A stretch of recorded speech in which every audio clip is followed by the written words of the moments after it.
of contradiction, today is truly a monumental day in the sports history of our nation's capital. Let's take a look.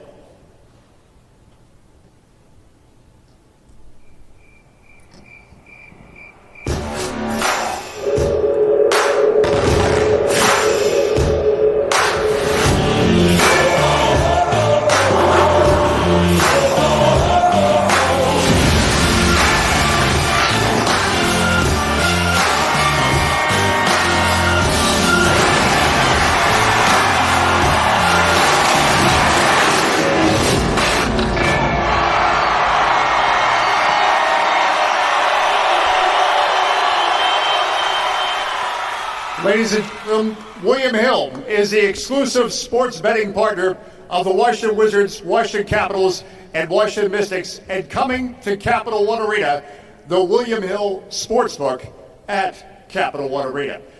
And for more on that, let me introduce the Chairman, Founder, and Chief Executive Officer of Monumental Sports and Entertainment, Ted Leonsis, and the Chief Executive Officer of William Hill U.S., Joe Asher. Nice round of applause for both gentlemen. Wow, pretty cool day. And in many ways, never thought this day would happen. And that's why it's such a monumental day, as I use that term, an exciting day. We'll just start by just getting some of your thoughts, both of you, as you wrap your emotions around this day. Ted, we'll start with you. Well, thank you for coming, and we always strive to be first and to be the innovator in pro sports, and we're so pleased to announce that this is the first in-arena sports book, and we will try to integrate everything that William Hill can bring to this industry within our arena, really for the benefit of our fans. We're trying to make a broad statement here that big data and gaming and interactivity is very, very good for our industry. Be great for the players, be great for the league, and for our media partners. And so we worked long and hard to find a partner that shared the same values, had expertise. William Hill, 85 years in the business. They took the first bet after PASPA was passed. They took the first bet in London, and Joe is a great friend. He grew up here in the community, and he'll tell you a little bit about his background. And we want to build this and do the right thing in the right way for our industry. And everyone will be watching. We're in Washington, D.C., and we're going to be very, very mindful and thoughtful. We'll put integrity and trust at the forefront of everything that we do. But we want to lead and innovate in this big new industry. And to be able to do this where 3 million people come in every year and 30 million people walk outside, I think this will be the birth of a big, big industry, and we'll be the leader in it.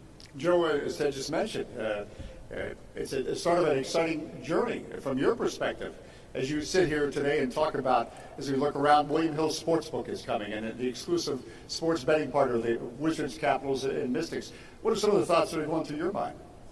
Well, there's a lot of them. It's a real exciting day for us. As Ted referenced, I lived here for about 10 years when I was a kid, and that happened to be the year the Capitals were an expansion team, and so I remember falling asleep listening to the games on the radio. It was sort of a dreadful season, but it was a start to it. And I remember going to the victory parade with my mom when the Bullets won the NBA championship, right? So to kind of come full circle, to be back here doing something really cool and exciting, it's fantastic. And look, I get to be the guy who sits up here on the stage with Ted, but this company's really about all the people who work in the organization. A number of the senior executives are here today, and folks like Dan Shapiro and Mark McMillan and Dave Grohlman, they really put a lot of work into getting this deal done, and this is really just the start. Now we're kind of into the starting gate. We got a lot of work to do to build out a great facility to make it so impactful for the customers who are in the building or walking by, and we're excited to get going. Yeah, we're in the starting gate, and as you told me that, there's another Dave Johnson says eventually we'll be down the stretch, or maybe we're already down the stretch with that. We should know that, Joe, so much a part of your life has been this, so much so that, and I thought he was going to take my job as the announcer, but you started as a horse track announcer once upon a time, so your involvement in gaming, if you will, goes back a few years. Yeah, it does. My dad was a gambler. So I just sort of grew up around the gambling business. It was really that simple, and started working at racetracks in Delaware when I was a teenager. And then I kind of got a little astray and went to law school and practiced law for a living. And then just decided to come back to to this business because it's sort of what I grew up around and it's what I had a passion for. And it's just fantastic to see the company grow to this point and for us to be here today. And again, to be here today is something, Ted, when you first knew that this was an opportunity that as we talked about the Supreme Court giving a green light that something like this could happen, it's easy to have it in theory, but you were aggressive from the start wanting this to happen with your teams. Why? Well, several factors. Oh, with your arena. Yeah. First, I'd say that I spent a lot of time in London trying to learn about the London Olympics when we were trying to bring the Olympics to Washington, D.C. And as I was walking around the city trying to understand what the build-out and how sport brought that community together, it was really the first time I was just walking in neighborhoods and I started to see these William Hill gaming parlors everywhere. In fact, there are more gaming parlors in London than there are Starbucks and pizza parlors and the like. It's a consumer phenomenon. It's a community building activity, and there's nothing untoward, unfriendly about it. Right. And then as we started to see what was happening with PASPA, where municipalities and cities were saying we need jobs, we need more tax revenues, and that gambling and gaming would start to happen state by state. I think we're now up to 18 states that have approved this, and one day we see this as being commonplace. But more important to me is not that it's about betting, it's interactivity. And how will we connect the dots for our fans in using this big data for gamification and making the broadcast more interesting, making the fan experience more interactive. And we know that when someone has a rooting interest in the game, they stay longer, they just have more engagement. And so William Hill really wrote the book, if you will, on sports gaming and gambling. They're 85 years old. They're not a casino operator. They're a specialist in sports gaming around the world. And we wanted a partner who would live and learn with us, that we would both have seats at the table. We'll learn a lot about consumer behavior, how fans work on this. And we will do it with the utmost integrity in mind. It's funny, here's the big William Hill sports book, America's #1 sports book. It says, subject to regulatory approval, must be 21 years of age and older to gamble, and if you have a problem, you can call or text. That's very important to us. And it's not like gambling isn't happening in an unregulated world. So our first mission as an industry is to bring what's illegal into the sunlight. And that's what having in Washington, D.C. a major sport book will do. We as sports team owners, we have nothing to do with the odds and the actual gambling and the touching of the money. We are providing our building. They're a tenant in our building. We will work with them to make sure that we establish and set an environment that we think is appropriate and right for our marketplace and our consumers. And then we will help promote in a very subtle, understated way the William Hill brand. But I do think it's important for us to understand that there's a lot of gaming and gambling that is happening today off the books, not being taxed, not creating jobs.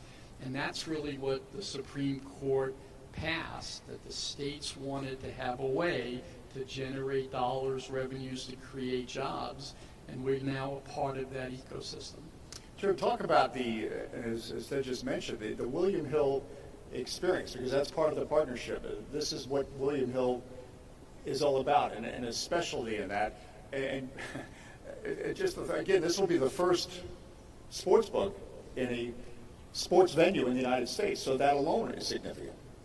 It is, and look, as Ted mentioned, the company's been around 85 years. There was a guy named William Hill who was a bookmaker, started out in the London area, and we were up in Ted's office a little while ago, and he's got a painting of a man on the moon. Not long after President Kennedy died, there was a fellow who walked into a William Hill betting shop and bet on whether there would be a man on the moon by the end of the decade, as President Kennedy had promised. And he got odds of 1,000 to 1, which was like kind of a crazy price in hindsight, because I think the internal NASA projection was like it was a 5 to 1 chance. So, but anyway, this guy made a lot of money betting on that. And in and of itself, that's kind of interesting, because the guy actually trusted that the bookmaker was going to be around at the end of the decade if he wanted to pay him. Anyway, fast forward, and the company came to America in 2012 and has grown tremendously. And then, of course, last year, not far from here, after the Supreme Court ruled that PASPA was unconstitutional and turned it back over to the states, it's led a period of moving that vast illegal market into the sunlight and into a regulated environment where it does create jobs, raises tax revenue, and so forth. And one of the things that we really try to focus on is creating great venues for people to come and enjoy the game and bet on the outcome of the game. And we've really tried to do it in a way where it's not just transactional. You go in, you make your bet, and you leave, but it's a place where you can stay and spend the afternoon watching the games with your buddies, have a few drinks, get some food, and so that we're really going to be trying to create just an unbelievable social experience for folks here at the Capital One Arena. And then also, of course, with technology now, you can bet on your phones where it's legal to do so, and one of the places where it will be legal to do so is where we're sitting today, right here in the arena. So you can either go and bet in person or have your drinks and food, or you can sit literally in the seats watching the game and bet on what's going to happen during that game. And as Ted mentioned, this is all subject to regulatory approval, and the DC Lottery will help us determine when we get up and going here. But we're going to create a first-class, really exciting experience, which will just enhance the venue and create more reasons for people to come and stay. I think that's a great point. I'm sorry, go ahead. Joe took the red eye here. Got here about 5:30 this morning. I was up at 4:30 this morning, both of us to get here very early so we could be on CNBC. And we had a nice interview on CNBC. And all I could think about was, well, that's really the industry that we're in, right? CNBC, they're covering companies. It is a big marketplace, a big audience of people buying and selling stocks, institutions, individuals. And I'm on boards of public companies, and it's remarkable to me. Public companies give information on a quarterly basis, an annual basis. You have an annual meeting and you bring your shareholders together. And here we are in sports, where we give incredible amounts of data every moment. And we have 41 annual meetings for the Capitals here, 41 annual meetings for the Wizards, and it's filled up with our shareholders, if you will. And so I believe this notion, if you will, of betting. To me, betting is about games of chance. It's rolling the dice. We want to make this a big data, very wise decision by making official information and data. The company just announced a relationship with the NBA to be an official sports data provider and to license it. And we want to give consumers, first we want to teach them how are odds set. How do you gamble? What are the odds? How do you place bets by the game, by the season, by the league?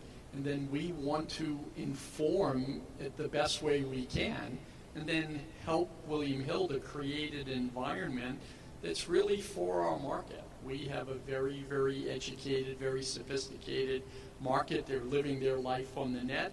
They are accustomed to this bricks and clicks kind of environment. And I think you have in your mind's eye what a sports book feels like or looks like. That's not what this will be. This will be a very high-tech, lots of screens, lots of information, really good food, really fine dining.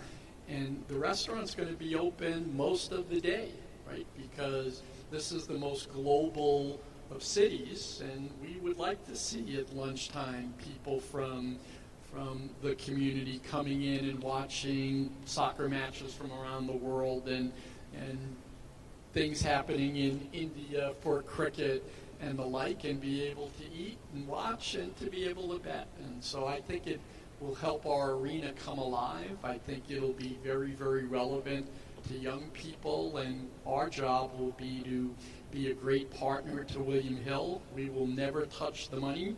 We will always be steps removed from the odds. We want to be indifferent with our teams and our coaches, that we're going to play who we're going to play. And I was asked the other day, well, can you give me an example of that? And so they'll be bets where, hey, we think the team will win by X points, 15 points. And we never want our coach or our players making a decision on, hey, we're up 25, the coach wants the rest of the players, and we end up only winning by 7. That's totally what the coach and the players should be focused on. But you can provide data through the leagues in the sport book where it's, well, what happens in the past with this coach and all the teams that he's coached when the team has a lead of 25 points or more with this much time left in the game. And that's really what this world will come to, informed decision-making, not unlike what you see on CNBC, but only our data will be much more real-time. It'll be officially licensed, not unlike a Bloomberg provides information. And, my vision, our vision is that that's what this world will become. Very transparent, very highly regulated. And, Joe's an attorney. William Hill, very, very high on integrity. We want to take care of our fans, and if anyone has a problem, we want to make sure that our fans are taken care of. And so we love this partnership. They're the most experienced. They just focus on sports, gaming, and gambling, and we think this is a significant announcement because it shows that we at Monumental are innovators, and we can work with great partners to set a standard, and everyone will be watching. We understand our social responsibility, and that everyone will be watching how this works and how this rolls out. And Joe gets that, and William Hill gets that, and I think this will be an exemplar sports book within an arena, and that soon everyone will be following. We truly are entering a new era in sports betting, and Joe, I know from the William Hill perspective, as Ted was just talking about, you want the gaming experience to be enhanced, where suddenly, because of all that information you just talked about that's available, the person who decides to place a bet is more educated and more involved and enjoying it more. And once upon a time, you started in horse racing, and you had the daily racing form, and you looked at the history of a horse's, whether he did good on a money track or whatever. It's not unlike what Ted was just talking about. Well, how does this team do in close games or whatever? The information's out there, and ultimately it can make it more enjoyable from a William Hill experience. Well, the thing to think about is in the last handful of years, actually, if you look at the state of Nevada, which before the Supreme Court decision was pretty much the only legal sports betting in the U.S., the amount that has been bet basically doubled over the course of a few years. And that's largely driven by information and the ease with which people can get information, right? You think about it now, you have all kinds of information on the internet. Obviously, the TV stations fully devoted to sports, and so there's so much information out there that people can decide what they want to bet on in a particular game. And if you think, to Ted's analogy, talking about CNBC and the markets, effectively the point spread on the game reflects all publicly available information about a game, much like a stock price does. And then effectively it reduces it to a 50-50 betting proposition. Some people will bet that the Wizards are going to cover the spread. Somebody else will bet that they won't. And that's sort of what people do. And then people just have one more reason to root. And there's a rooting interest in the game. And now also a growing percentage of the business is what we call in-play betting, or betting after the game starts. So, last night, Caps were down early in the game. There would have been a lot of people betting on them to come back and win. And you get good odds when you're betting on the team that's behind to come back and win the game. And so that sort of drives further engagement. It gives people, reason to watch more, to watch till the very end. Folks who have a little bit of gray hair remember, sort of the old days of Monday Night Football. They'd have these oblique references to gambling, and one team would be ahead by 20 points. There might be a minute left in the game, and Al Michaels would say, "Well, it's not over yet," right? And that's because the score might have been 30-10, but the over/under on the game was 42, and so there was a reason to watch till the very end of the game to see whether they were going to score that last-minute touchdown to cover the spread or not. So it really is about that engagement and keeping people interested in the game, throughout the game and to the end. It's incredible the amount of information. The Capitals did win last night, and Alex Ovechkin scored. That was his 15th opening night with the Capitals, and he scored in 11 of them. So if you're betting on him to score, anyway, that's a pretty good odds that he was going to score, and he did last night and trigger the comeback. I think it's important before we get to one-on-one interviews and close the formal portion, if you will, of our discussion, is just to point out this will be a community space. It is going to be open daily. It's not just for game days and game nights. And where we're sitting right now, conceivably, we could have 20,000 people in a viewing party watching a game and using the William Hill mobile app. Or if I could just get you guys to talk about how this is more than just game night and game day. Well, it is. I mean, the venue is going to be open 365 days a year, as long as it's subject to whatever the regulations might say about that. And as Ted mentioned earlier, you can come by during lunch hour. You can come, pop by in the morning. And the other piece to this as well is even on game nights, right? The game is over, but the games are just getting going on the West Coast, and so it'll be a place for people to go after the game, to stay as long as they want. Depends what time they got to get up for work the next morning, I suppose.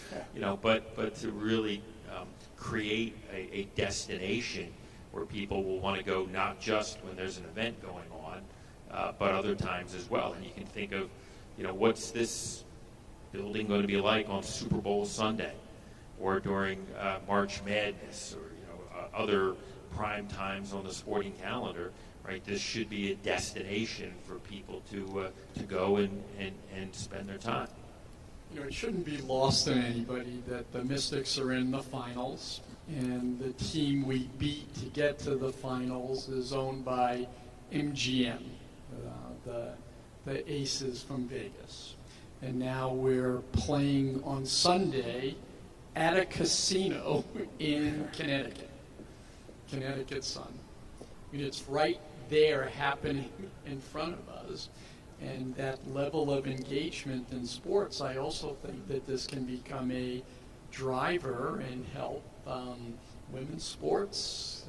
It just increases the the odds that the popularity on TV will be higher. I think that all sports will benefit from this because on media the level of engagement just increases, and for me, as I've noted, it's less about gambling. I hate that term. I mean, I know it's the vernacular.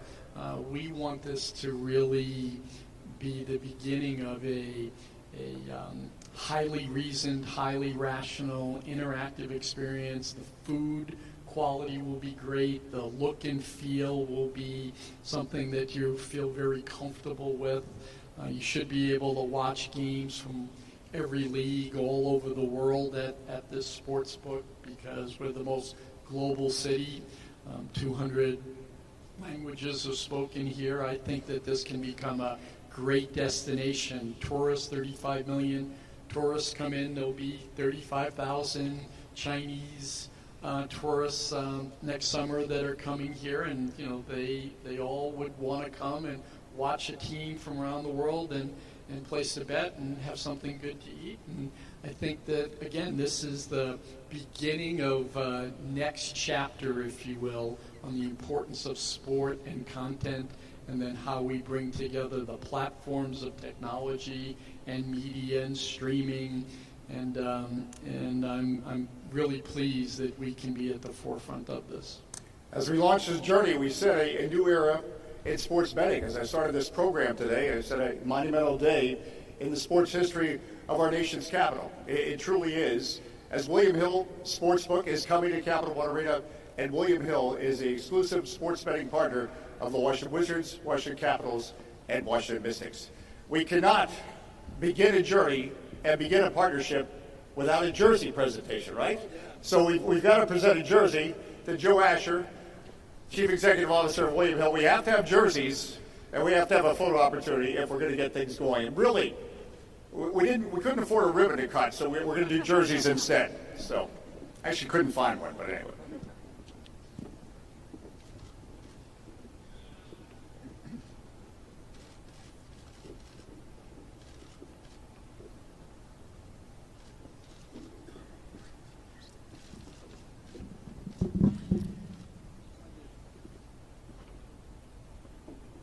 William Hill, he's a three-sport athlete.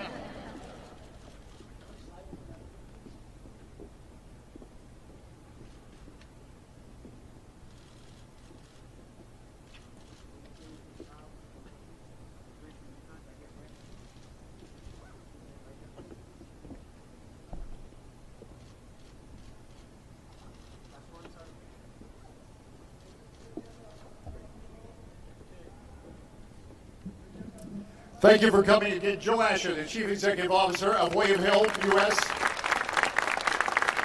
And Ted Leonsis, the Chairman, Founder, and Chief Executive Officer of Mighty Bell Sports and Entertainment. The two gentlemen will be available for one-on-one interviews. Welcome, William Hill, to Capital One Arena in Washington, D.C.